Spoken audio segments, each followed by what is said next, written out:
400년 정도가 됩니다. 그럼 우리가 지금까지 배운 구약 성경과 신약 성경을 전체적으로 한번 이렇게 한번 개괄을 한번 해보겠습니다. 자, 우리가 성경 스크립트를 전체적으로 지금 살펴보고 있죠. 그래서 역사서 16권을 가지고 살펴본다고 그랬죠. 그래서 크게 이 줄기에서 이제 물고기처럼 생겨 있는데 여기를 이제 중간을 딱 나누죠. 여기는 뭐과 뭘로 나눠지죠? 구약과 신약으로 나눠지죠. 구약과 신약으로 나눠지고 구약에서는 크게 뭘 기준으로 해서 또 나눠지죠? 네, 왕국을 기준으로 해서 왕국이 세워졌느냐, 왕국이 세워지지 않았느냐. 그래서 왕국을 기준으로 해서 나눠졌죠. 그다음에 신약 시대는 뭘로 나눠졌죠?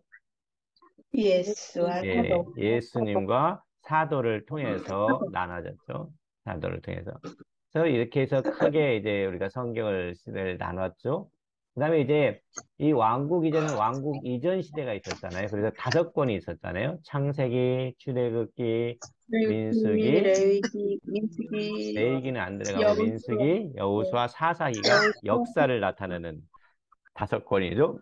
그 다음에 왕국과 그 이후의 시대는 몇 권이 있었습니까? 6권이 있었죠. 사무엘 상하, 열왕기 상하, 에스라, 니에미야. 이게 이제 왕국과 그 이후의 시대라는 것이고, 그 다음에 예수 시대에는 뭐가 있습니까?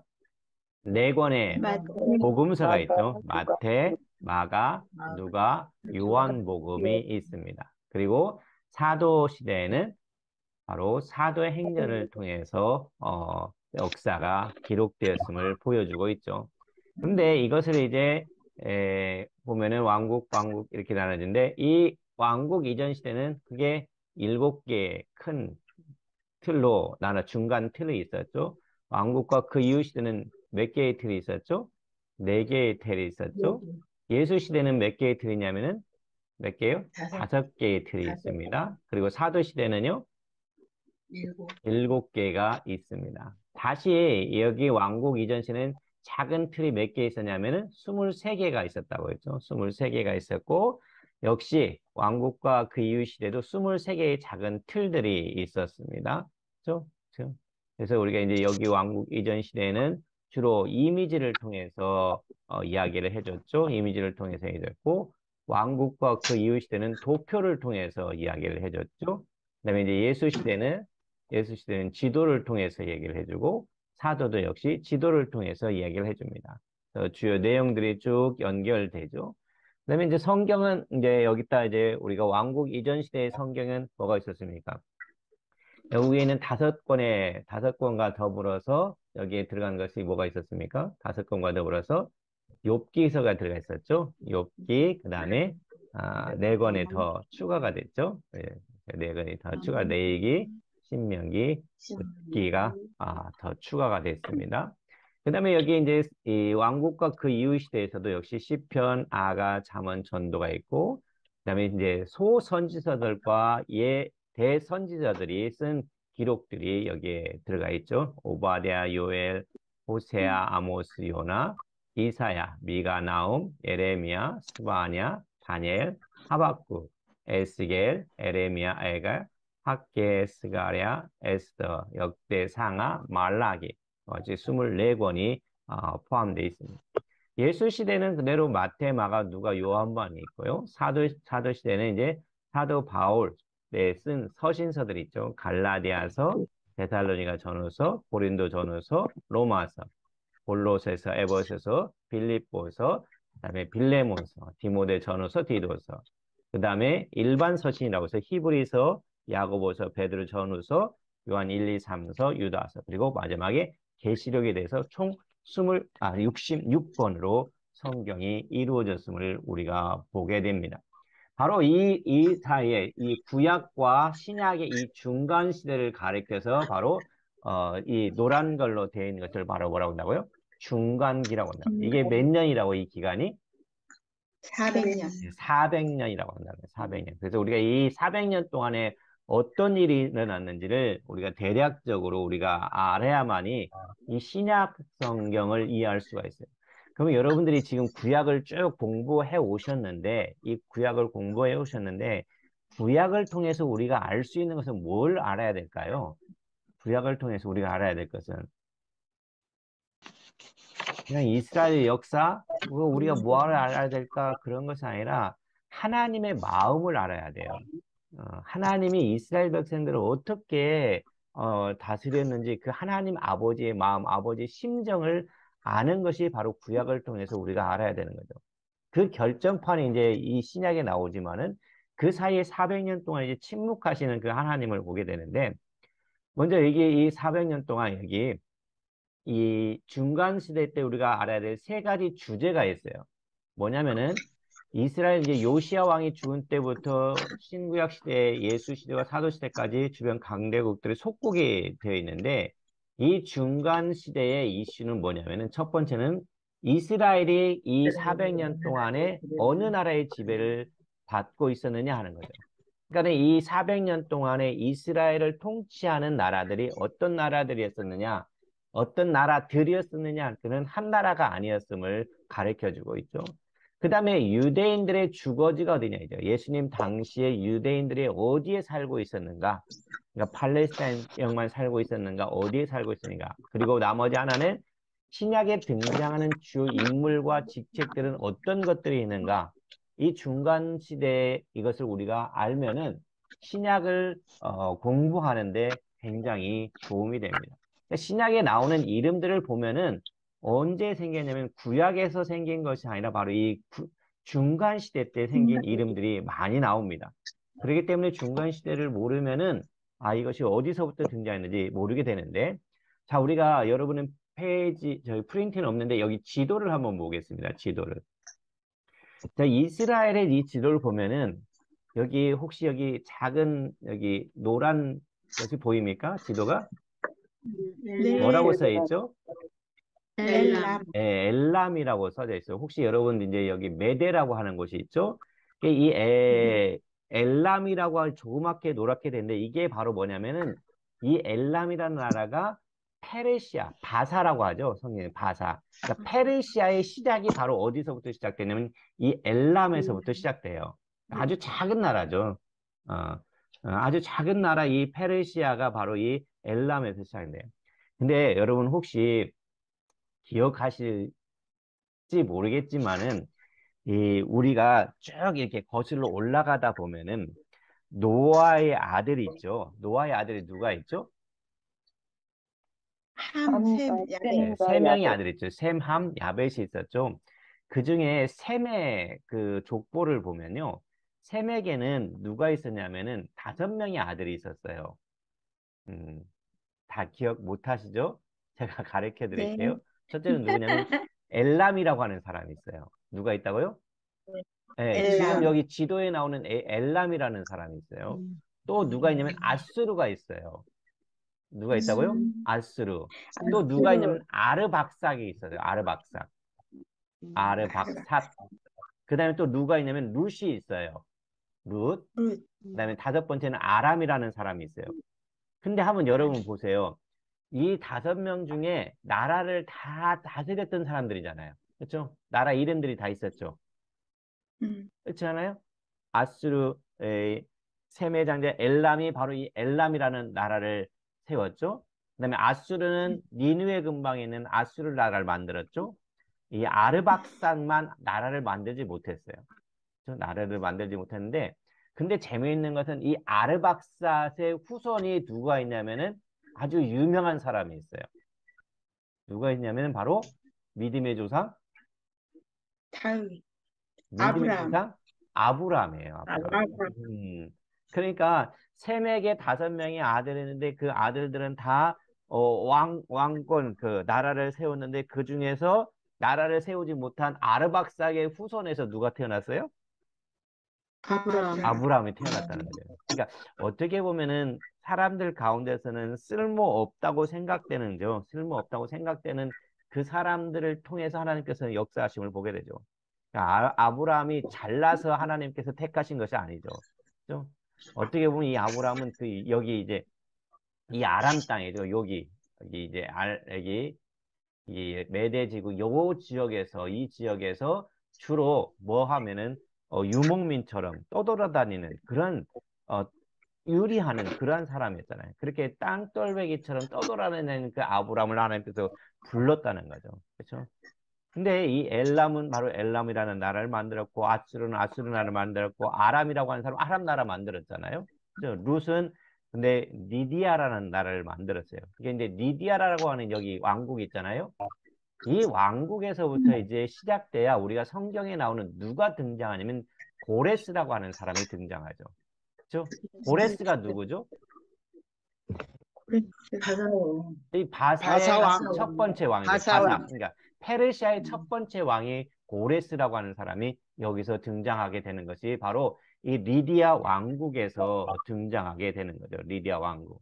그러니까 리디아 왕국에 보면은 여러분 그 세계 역사에 보면 헤라클레스라는 말을 많이 들어봤죠? 안 네, 들어봤습니까? 헤라클레스. 응. 네, 많이 들어봤을 거예요. 헤라클레스 가문이 바로 여기죠. 천하장사 헤라클레스라고 하잖아요. 예, 여기서 이제 등장하는 가문이 바로 이 리디아 왕국에서 태어나게 되는데 그 과정을 우리가 이제 설명하려면은 시간이 굉장히 오래 걸려요. 그러니까 그 과정들은 우리가 다 넘어가고 우리가 지난 시간에 얘기했던 것처럼 고레스 왕이 태어난 것이 이 배경에서 리디아 왕국에서부터 시작됐다는 것을 기억을 해 두시면 좋을 것 같습니다. 그러면 이스라엘 땅을 지배한 세력들이 바로 어떤 나라느냐? 바로 이 바사라고 하는 것이죠. 바사. 그러니까 엘람과 메대가 합쳐서서 이제 엘람이 이 메대라고 큰 나라를 삼켜버리는 거죠. 그래서 그 바사라는 왕국이 재건되죠. 근데 이 바사라고 하는 것은 오늘날 뭐라고 하냐면 페르시아라고 하죠. 페르시아. 그러니까 페르시아는 지금의 어디입니까? 지금의 나라는 이란입니다. 이란.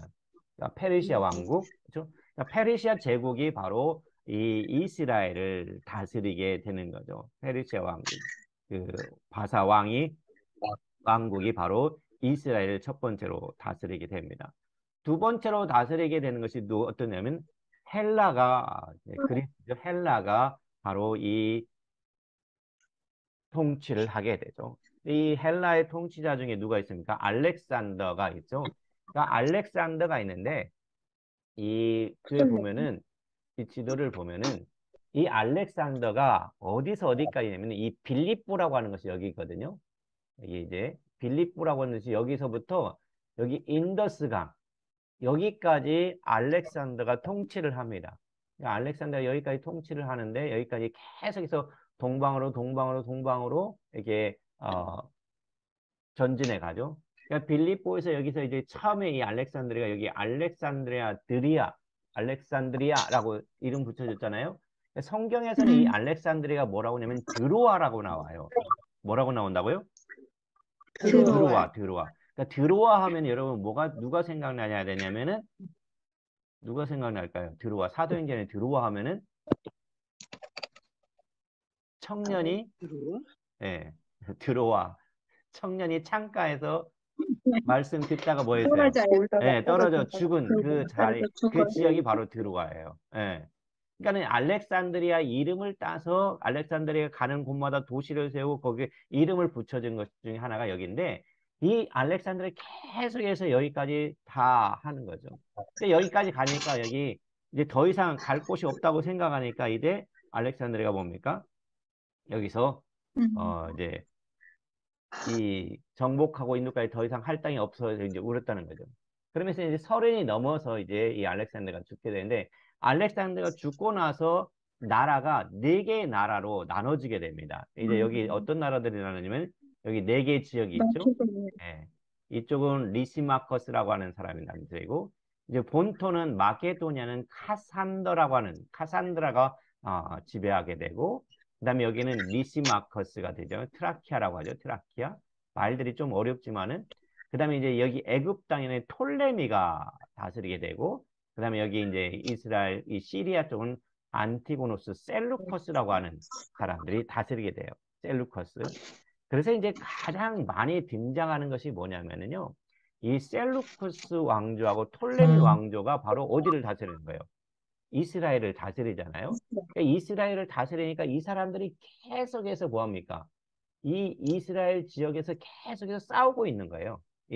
톨레미 왕국과 셀루커스가 계속해서 이 지역에서 서로 그 지역을 차지하려고 계속해서 싸움을 하게 됩니다. 그러니까 한 400년 동안에 지금 이 이스라엘이 지배를 당하고 있는데 그 가운데서 누가 싸우고 있어요?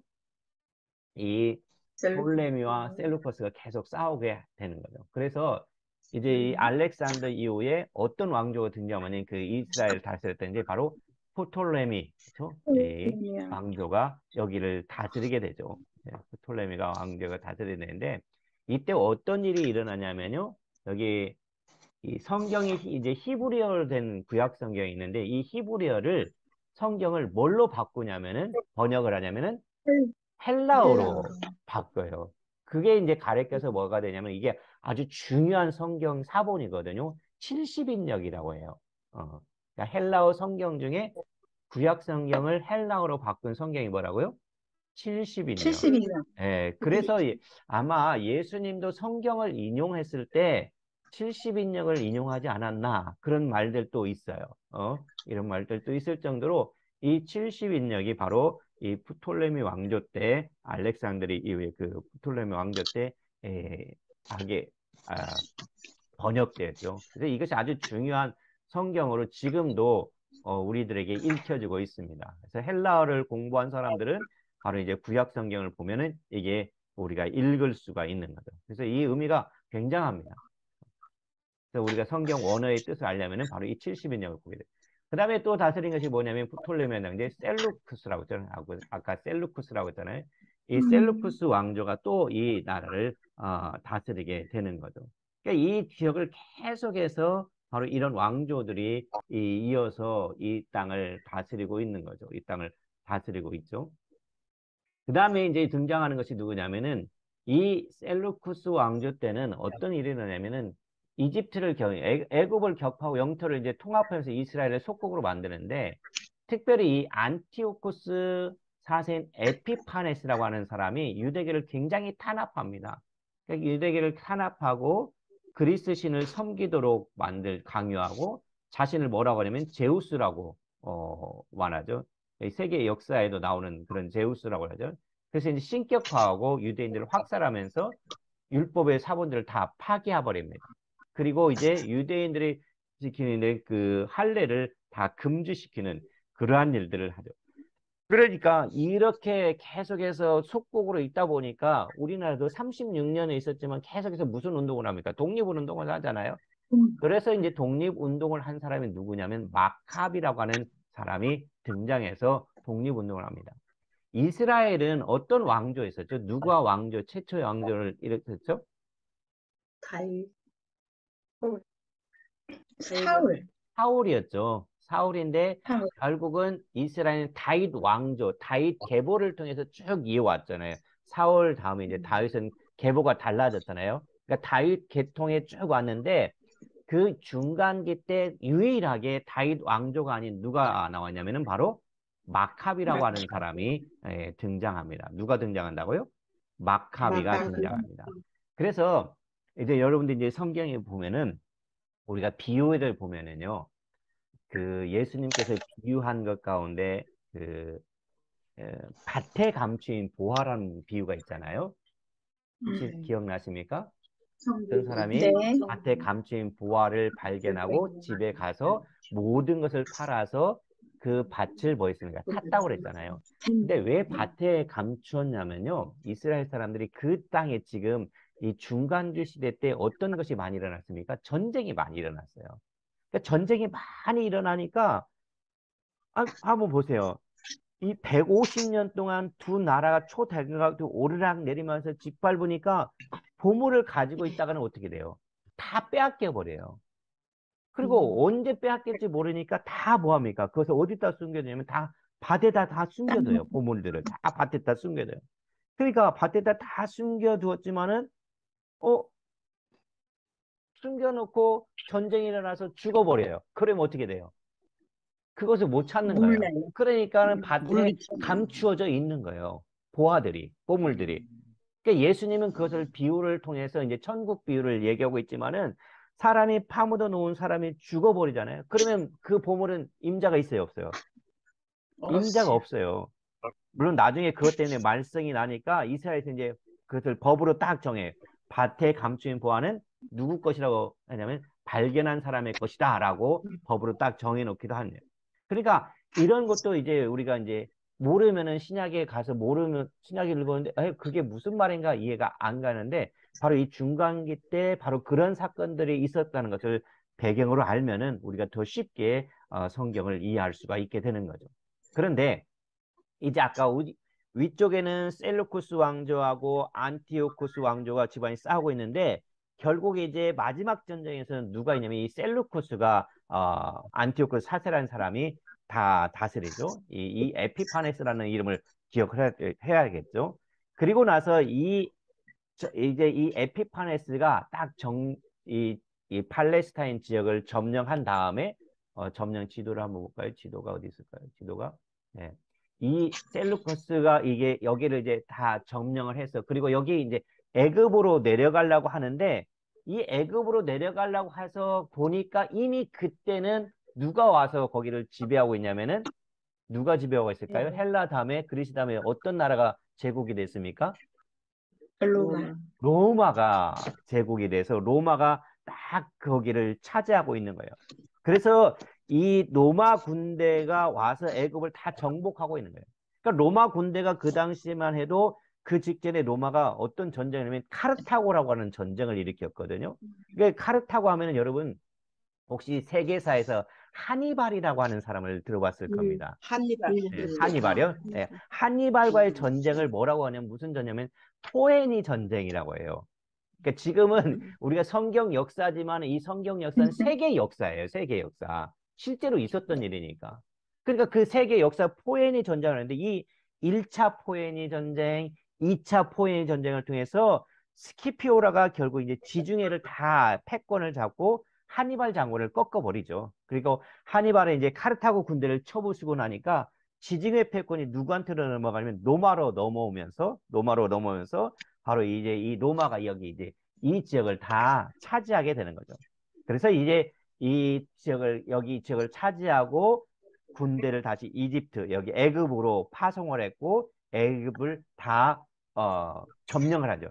그러니까 그것을 모르고 있던 이 셀루쿠스가 안티박스가 바로 이 애굽에 뭘 죄면서 이제 싸우려고 했던 거죠. 근데 결국은 어떻게 되냐면 이 안티오코스 에피파네스라는 사람이 아주 독한 사람이었습니다. 아주 독한 사람이었기 때문에 지중해 있는 여기 지중해에서 떠돌고 있는 이 로마의 함대를 보니까는 어떻게 돼 있어요? 로마 함대가 어마어마하게 되니까 그러니까 게임이 안 될 것 같아요. 그러니까 할 수 없이 눈물을 머금고 이제 군사를 돌이켜서 다시 이쪽으로 돌아오게 되는 거죠.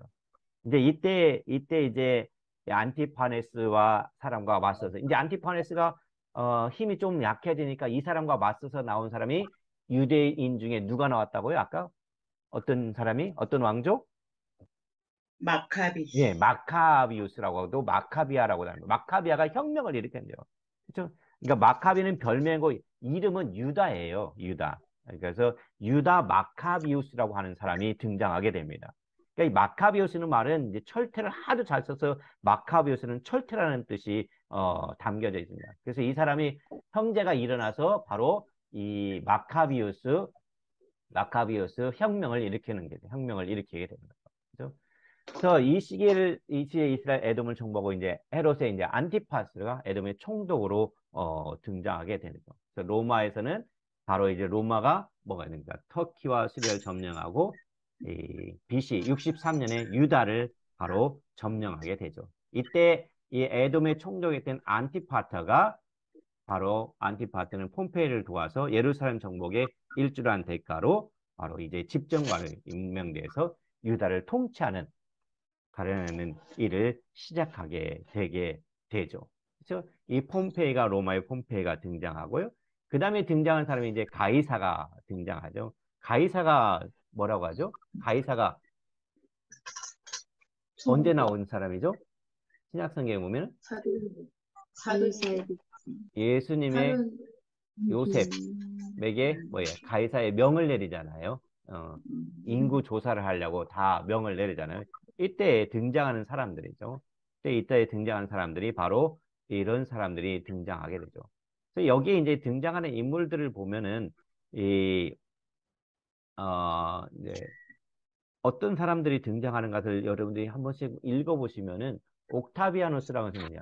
옥타비아누스 안토니우스가 싸움에서 이제 옥타비아누스가 이기고 옥타비아누스가 로마의 대권을 갖게 되고 최초로 이제 아우구스투스라고 하는 이 가이사라고 하는 황제라고 하는 칭호를 얻게 되는 거죠. 그래서 이 옥타비아누스가 영을 내려서 바로 어떻게 돼요? 천하의 호적을 내리잖아요. 그때 이제 요셉과 마리아가 어디로 갑니까?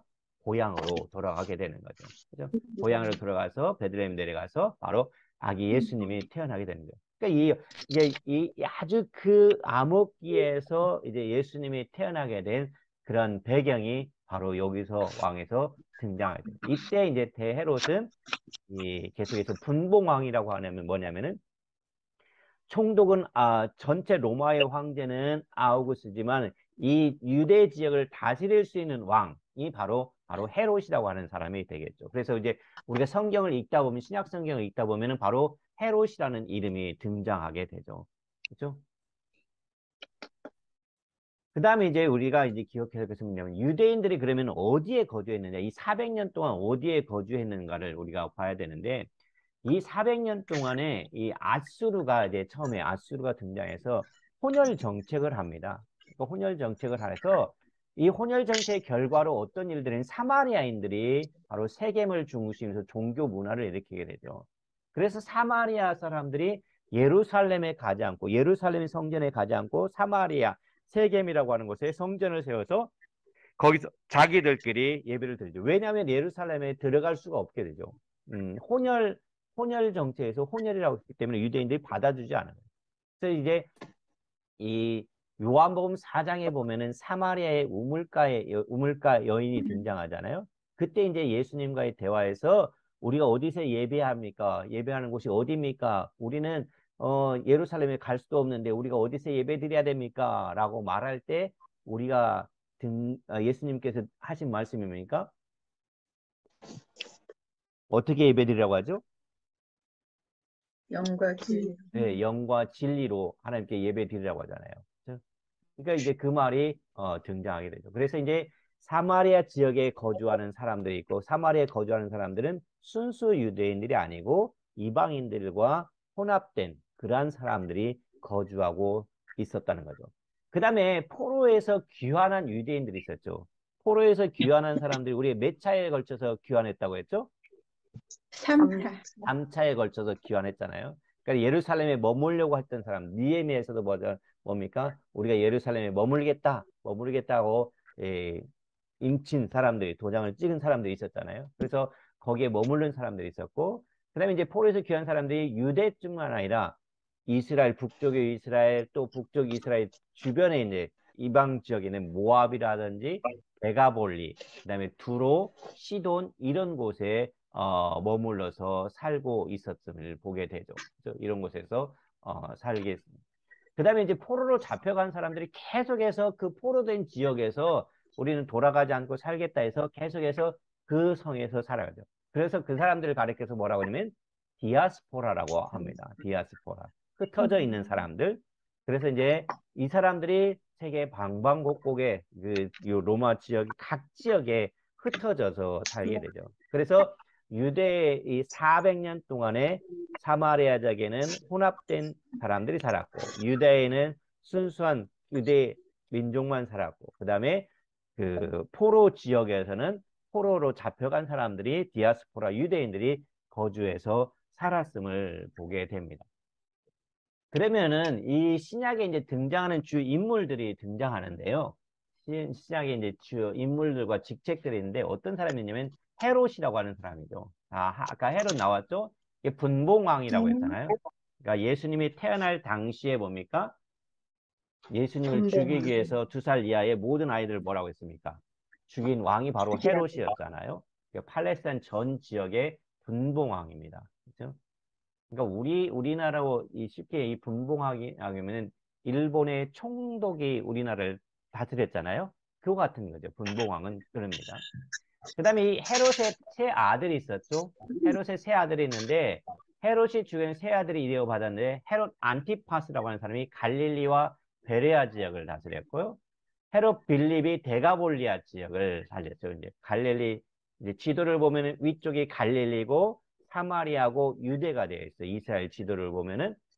그런데 위쪽에 북쪽에 데가볼리 지역을 바로 다스리는 것이 헤롯 빌립이죠. 근데 이 빌립이라고 하는 사람이 등장하는데 이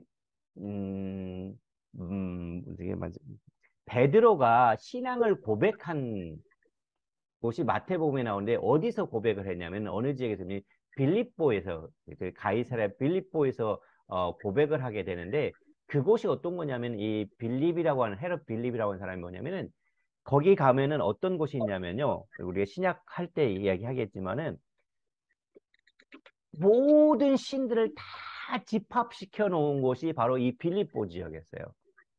그러니까는 그러니까 그 로마 시대 때 로마가 가면은 어떤 일을 하냐면은 지배하면은 그 지역의 신들의 우상들을 다 뭐 이렇게 가져오거든요. 그 신들을 모아놓은 신전이 있는 곳이 바로 이 빌립보였어요. 그 빌립보에서 예수님이 누구라고 고백하는 거냐면은 바로 주는 그는 그리스도시요. 그리스도시요 살아계신 그리스도시요. 하나님의 아들이라고 살아계신 고백하는 하나님의 거예요. 아들. 예. 그러니까 그 의미가 굉장한 겁니다. 그러니까 많은 신들 가운데 유일하신 분을, 유일한 그리스도를 고백하는 그 베드로의 장면이 바로 이 빌립보라고 하는 데가볼리 지역에 나오는 빌립보에서 등장한다는 거. 그러니까 우리가 신약을 할 때 바로 이런 것들이 등장하죠. 또 헤롯 아켈라오라는 사람이 이 아켈라오는 바로 유다와 사마리아, 그다음에 이제 에돔, 이쪽 밑에 쪽이죠. 그 지역을 다스렸던 사람이 바로 이 아켈라오라고 하는 사람이 되겠죠. 그 다음에 헤롯 아그리빠라고 하는 사람이 등장하는데 헤롯 아그리빠는 이제 야고보를 죽이고 베드로를 옥에 갈리고 결국에는 충이 먹어 죽은 사람이 바로 헤롯입니다. 이건 이제 사도행전에 등장합니다. 그다음에 헤롯 아그리빠 2세가 등장하는데 아그리빠 2세는 갈릴리, 데가볼리, 베레아 지역을 다스렸죠. 바울이 그들 앞에서 간증을 하죠. 이때 아그리빠 2세는 뭐냐면 야 너가 적은 말로 나를 그리스도인 되게 하려고 하는구나 라고 말하죠. 그래서 가이사에게 호소하지 않았다면 놓을 수 있을 뻔하였다라고 말한 사람이 바로 아그리빠, 바로 사도행전에 등장하는 사람이 바로 아그리빠라고 하는 사람들이죠. 헤롯 아그리빠. 그 다음에 이제 총독들을 보면은 헤롯 아켈라오 가이사의 유화 정책을 따르지 않고 야만적인 독재 정치를 했고 예 폭동이 일어나 2, 3천 명의 유대인들이 죽고 홀라 이제 가이사는 아켈라오를 프랑스 고을 지방으로 추방시키는 그런 일들이 이제 일어났었죠. 아켈라오라는 사람이 등장합니다. 그 다음에 이제 그래서 이 지역은 이제 로마의 직영 통치를 받게 되는 총독을 파견하고 본디오 빌라도는 이제 5대 총독이 되죠. 그래서 우리가 사도행전 할 때, 사도신경 할 때 꼭 등장하는 인물이 누굽니까? 본디오 본디오 네, 본디오 빌라도 이게 빌라도가 바로 여기서 등장하는 사람입니다. 여기서 등장하는 사람입니다. 그래서 이 본디오 빌라도가 이 총독으로 이 이스라엘을 다스렸던 사람입니다. 그 자리에 이제 헤롯 가문은 다른 아들에게 물려주게 되죠. 그래서 이제 이스라엘의 지배 체제를 보면은 로마에서 분봉왕 대헤롯과 세 아들 총독이 등장하고요. 그렇죠? 총독이 등장하죠. 그 다음에는 이제 이 사내들인 공회가 있습니다. 사내들인 공회라고 하는 것은 몇 명이 모이는 70명이 모입니다. 70명이. 그렇죠? 70명이 모이고 그 밑에는 이제 이스라엘 백성들이 있는데 지금 이스라엘을 다스리고 있는 이스라엘 백성들을 다스리는 사내들인 공회. 이 사내들인 공회는 이스라엘 사람들, 유대인들만 있는 거죠. 대제사장들, 이 율법사 서기관들이 모연 70명의 대표들이 모인 것이 바로 사내들인 공회죠. 그 다음에 그 위에서 다스리는 사람들이 바로 분봉왕들이었고, 분봉왕 위에서는 로마 황제가 지배하고 있는 그런 구조 체계를 지니고 있었습니다. 다시 한번 보세요. 이스라엘 지배체는 뭐라고요? 제일 위에 누가 있었다고요? 로마 로마가 있었고, 로마 황제, 로마 황제가 있었고, 그 다음에는요, 누가 있었다고요? 분봉왕? 지역마다 다스리는 분봉왕이 있었어요. 그래서 이스라엘은 헤롯과 세 아들이 있었고 거기에 총독까지 있었죠. 그 다음에 이스라엘 사람들이 대표하는 공회가 뭐라고요? 사내들인 사내들인 공회. 사내들인 공회. 우리가 이제 신약을 공부하면 이런 말들이 등장합니다. 그러니까 이게 뭐라는 것을 알면은 더 이해하기가 쉽겠죠. 그 다음에 이제 이스라엘 백성들이 여기에 있겠죠. 이스라엘 백성들이 여기에 있습니다. 그렇죠? 근데 이제 이 분봉왕을 보면은 아까 분봉왕이 이게 이스라엘 지도입니다. 여기가 뭡니까? 이게 호수예요. 무슨 호수냐면 이것이 갈릴리. 갈릴리 호수입니다. 갈릴리 호수고 갈릴리. 예, 이게 어. 강이 요단강? 요단강입니다. 요단강. 그리고 여기가 요단강. 예, 무슨 바다예요? 사해. 사해입니다. 염해? 사해. 사해? 사해. 예, 염해. 사해. 여해. 사해가 되는데 여기 보세요. 이제 이 전체 보면은 이 전체를 보면은 대헤롯이 바로 이제 여기 이제 분봉왕으로 있었죠. 분봉왕으로 있었고 대헤롯이 죽은 다음에는 이제 분배가 되죠. 세 아들로 이제 분배하는데 이 사마리아와 유대 지역은 헤롯 아켈라오가 다스리죠. 헤롯 아켈라오가 다스리고 이 위에 갈릴리는 헤롯 안티파스가 다스리고 이쪽에 이제 데가볼이라고 하는 것은 헤롯 빌립이 다스리게 되는 거죠. 이게 이제 이 대헤롯이 이 전체 지역을 다스리고 있다가 바로 이 대헤롯이 죽은 다음에 세 지역으로 나죠. 유대, 사마리아, 갈릴리, 데가볼이라고 하는 사람이 나눠서 지배를 하게 되죠. 그렇죠? 이해가 됐습니까? 그러니까 우리가 이제 어느 네. 지역인지 이 지도를 한번 보면서 정리를 해보세요. 그리고 이제 이 사마리아와 이제 여기 유대 지역에 총독이 등장하게 됐죠. 총독이 누가 다스렸죠? 본디오 빌라도가 등장을 하게 됩니다. 첫 번째 보세요. 분봉왕 전체를 다스렸던 분봉왕이 누구라고 했죠? 대헤롯. 네, 대헤롯? 대헤롯이라고 했죠. 대헤롯. 그렇죠? 대헤롯이 네. 다스리고. 유다와 사마리아를 다스리는 왕은요? 유다하고 사마리아? 유다와 사마리아는 헤롯 아켈라오죠. 그죠? 지역을 보면은 이렇게 나눠졌잖아요. 갈릴리 제일 위에 갈릴리 지역. 여기 갈릴리 호수가 있잖아요. 그래서 갈릴리 호수, 갈릴리. 근데 헤롯 안티파스. 재미있는 것은요. 우리가 성경에 보면은 마태와 누가복음이 있잖아요. 이 마태는 이 여기를 갈릴리 호수라고 했습니까? 갈릴리 바다라고 했습니까? 갈릴리 바다라고 그러지 않았어요? 누가는요? 갈릴리 호수. 이제 성경 읽어보면서 한번 보세요. 그러니까 옛날에 마태는 갈릴리 바다. 예, 갈릴리 바다라고 그랬어. 마태는 갈릴리 바다라고 하고 바다라고 누가복음에서는 그랬어. 누가복음에서는 갈릴리 호수라고 해요. 그래요? 예. 그러니까 왜 다른가 이제 우리가 성경 읽어보면서 보면은 재밌어요 그런 것들이. 그렇죠? 똑같은 지역인데 보는 사람에 따라서 어떤 사람은 호수로 보고 어떤 사람은 뭘로 와요? 바다로 봐요. 예. 내가 볼 땐 바다로 보여요. 내가 볼 때는. 왜 그러냐면은 마태는 바다를 본 적이 없어요. 그러니까 바다를 본 적이 없으니까 갈릴리가 호수가 바다처럼 그렇게 넓게 보여요. 근데 누가는 호수만 본 것이 아니라 바다를 봤어요. 어떤 바다를 봤냐면 지중해를 사도 바울과 여행하면서 사도 바울과 전도 여행하면서 수없이 그 바다를 왔다 갔다 했잖아요. 그러니까 이 갈릴리는 뭐예요? 바다로 보이지 않는 거죠. 예. 그렇죠? 그래서 이렇게 지역이 나눠지는데 어쨌든 이 유다와 사마리아는 누가 다스렸다고요? 대헤롯이 다스렸고 누가? 헤롯 아켈라오가 다스렸습니다. 헤롯 아켈라오가. 헤롯 아켈라오가. 그다음에 갈릴리는 헤롯 안티파스가 다스렸고요. 데가볼리는 헤롯 빌립이 다스렸습니다. 그죠? 그 다음에 유대와 사마리아는 특별히 누가 있었으면 본디오 빌라도라는 총독이 있었습니다. 총독이.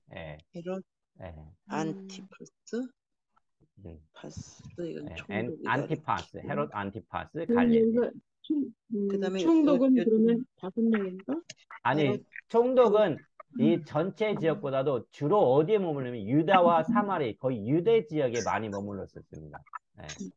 총독. 이 총독은. 그러면 총독은 한 명이 아니잖아요. 5대 총독이라 그러니까. 이전에 그럼 계속 여기 있었죠. 총독이라고 예, 하는 것은 예. 계속 근데 이제 예수님 있었겠지. 당시에는 본디오 바로 빌라도. 본디오 빌라도가 등장하게 되는 거죠. 음, 예. 빌립, 빌립, 베레아가 있고 데카볼리가 있고 사마리아, 유다, 네. 갈릴리. 이 지역은 이제 베레아는 계속해서 우리가 신약 성경에 보면 이 지역은 계속 이름이 등장합니다. 이름이 등장하기 때문에 이 지도를 여러분이 머릿속에 그려두고 있으면은 우리가 이해하기가 쉽습니다. 그러니까 예수님이 전도 여행을 갈 때 바로 이 갈릴리에서 유대로 바로 가면 직선 코스로 가면 빠를 텐데 항상 이리 가지 않고 이쪽으로 이렇게 삥 돌아서 갑니다. 이렇게 마지막에는 사마리아를 거쳐서 가지만은 왜 이렇게 돌아서 가냐면 사마리아 지역이 어떤 지역이기 때문에 혼혈지요. 그렇죠. 그러니까 이방. 유대인들이 가지 않는 곳이란 말이죠. 네. 그렇죠? 그 다음에 이제 우리가 알아야 될 것이 뭐냐면 바로 산헤드린 공회라고 했잖아요. 순수 유대인 공동체로서 대제사장, 서기관, 바리새인 71명으로 구성되는 유대인 최고 의결기관이 바로 산헤드린 공회입니다. 그러니까 예수님이 재판을 받을 때 가는 곳이 항상 어디였어요? 산헤드린 공회에 갑니다.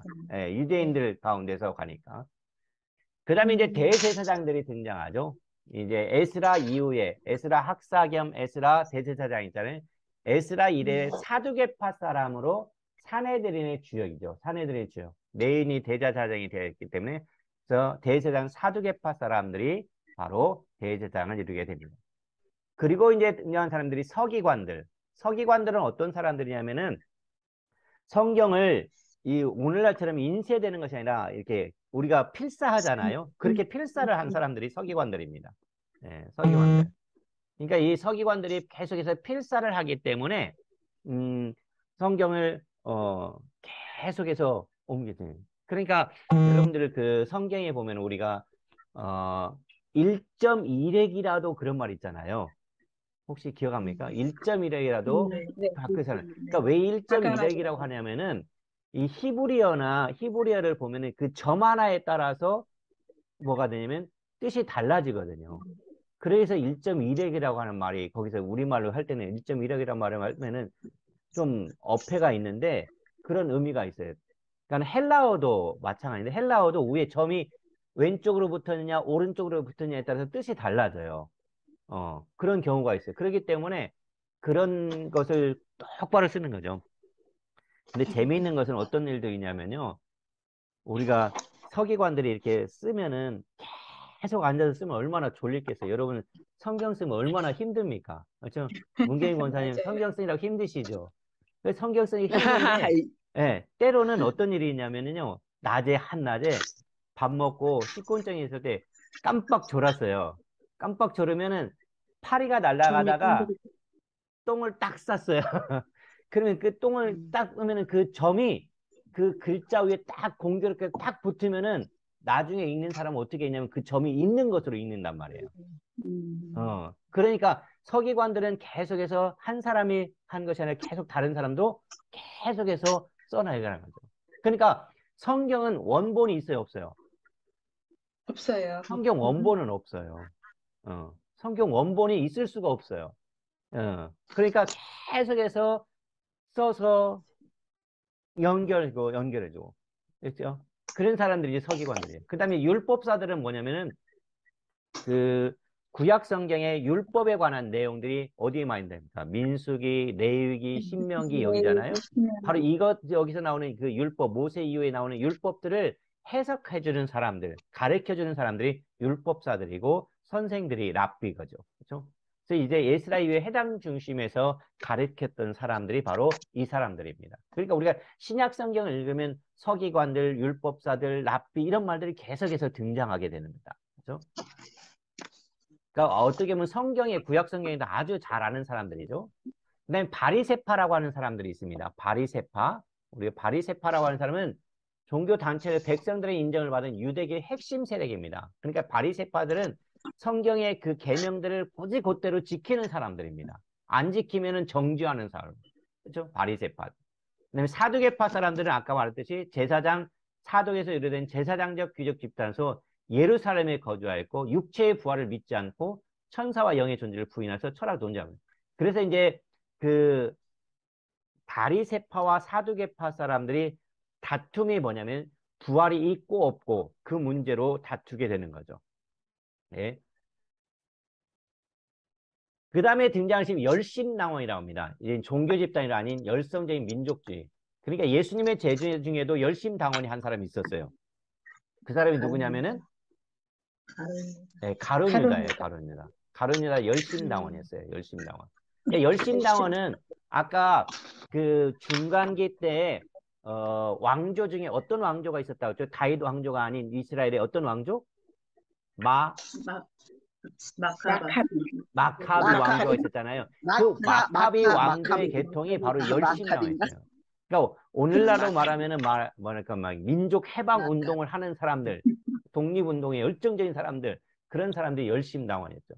그 다음에 SNF파라고 하는 사람들이 있는데 이 SNF파는 광야에서 운동하면서 사는 수도사 성격의 단체이죠. 그래서 이제 이 쿰란 공동체라고도 합니다. 쿰란 공동체라고 하고 여기서 이제 발견된 그 동굴에서 발견된 그 사본들 있잖아요. 이것을 말하면 사해 사본이라고 합니다. 사해 사본. 여기서 이제 파피루스 조각들이 성경 이렇게 뭐랄까 아까 서기관들이 이렇게 쓴 것들 있잖아요. 그 조각들이 발견됐어요. 그러니까 이 사해 사본에서 발견됐어요. 그래서 이 SNF파들.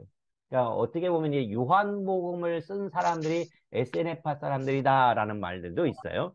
그러니까 금욕주의적인 사람들이 바로 SNF파입니다. 자, 이스라엘의 지배 세력을 하면 이제 우리가 전체적으로 총괄해서 이제 우리가 중간기를 점검해 봅니다. 자, 첫 번째 이스라엘 땅에 지배한 나라가 어떤 나라였었죠? 어떤 나라? 페르시아. 페르시아인데 페르시아를 뭐라고 한다고 했죠? 바사라고 했죠. 바사. 예, 바사라고 했습니다. 그다음에 바사 다음에는 어떤 나라가 지배했냐면 알렉산드리아 대처리는 헬라죠. 알렉산더? 헬라. 예, 헬라인데 헬라. 헬라를 그리스라고도 합니다. 예, 헬라, 그리스. 헬라? 예, 그리스. 예. 그리스. 그래서 이 헬라, 헬라 그리스. 시대 때 첫 번째 왕이 누구였습니까? 알렉산더. 알렉산더였잖아요. 알렉산더. 근데 알렉산더는 이제 그 빌립보에서 인도까지 지배한 다음에 34에 죽고 네 왕국으로 나눠지는데 특별히 이스라엘 지역, 팔레스타인 지역을 다스렸던 두 왕조가 있었어요. 두 왕조가 하나는 프로 시작하는 왕조 뭐가 있었죠? 예, 프톨레미 왕조가 있었고 또 하나는 셀레우코스라는 왕조가 있어요. 그렇죠? 그래서 이 두 왕조가 몇 년 동안 싸웠냐면 여기서 150년 동안 싸움을 합니다. 그렇죠? 그러니까 싸움을 하니까 얼마나 이스라엘 사람들이 핍절했겠어요. 그러니까 이 프톨레미 왕조와 셀레우코스 왕조가 싸우는 사이에 독립국가를 세운 사람이 있습니다. 그게 바로 누구냐면은 마카비가 되죠. 마카비. 그렇죠? 예, 마카비가 되고 마카비가 잠시 있었지만은 다시 이 셀루쿠스가 이 프톨레미 왕조를 무찌르고 애굽으로 갔는데 애굽에는 이미 누가 와 있었죠? 로마가 와 있었고 결국은 셀루쿠스가 로마에 항복을 하게 되죠. 그래서 이 유대 땅을 다스리는 국가가 누가 되냐면 로마가 됩니다. 그래서 로마에 누가 다스리냐면 처음에 폼페이가 다스렸고, 예. 두 번째로는 누가 나왔습니까? 네, 가이사, 아우구스토가 나왔죠. 그 다음에 누가 나오냐면 안토니우스가 나오고, 안토니우스가 나오고, 그 다음에 옥타비우스가 등장하게 됩니다. 옥타비아누스가 등장합니다. 이것이 지금 이스라엘의 그 중간기 때고, 이때부터 이제 이 가이사의 칙령 때부터 누가 등장합니까? 가이사? 네, 이때부터 누가 등장해요? 예수님이 이제 등장하게 되는 거죠. 요셉과 마리아의 그 등장으로 말미암아 이때부터 이제 신약이 다시 시작되게 되는 거죠. 그래서 여러분들 이제 이 사실 이제 400년 동안을 지금 50분 동안 하려고 하니까 너무 막 400년을 이렇게 축소해가지고 왔지만은 그래도 성경에 나오는 인물들, 신약 성경에 나오는 인물들을 여러분들이 조금 기억을 해두시면은 우리가 신약에 다음 신약 공부할 때는 편하게 공부할 수 있을 것입니다. 그래서 이번 주에는 우리가 중간기이기 때문에 침묵하는 기간입니다. 침묵하는 기간인데 예? 침묵하는 기간이요? 성경을 안 써도 됩니다. 성경 읽지 않고 이 침묵하는 기간 동안에 하나님의 그 마음을 한번 헤아려 보세요. 하나님의 마음이 어땠을까? 400년 동안 하나님이 어떤 심정을 가지고 이스라엘 백성들을 대했을까? 그 마음을 한번 생각해 보세요. 그러면은 정말 하나님의 그 심정이 얼마나 안타까웠으면 400년 기다려 누구를 보내주십니까? 예수님을 예수. 보내주시잖아요. 네.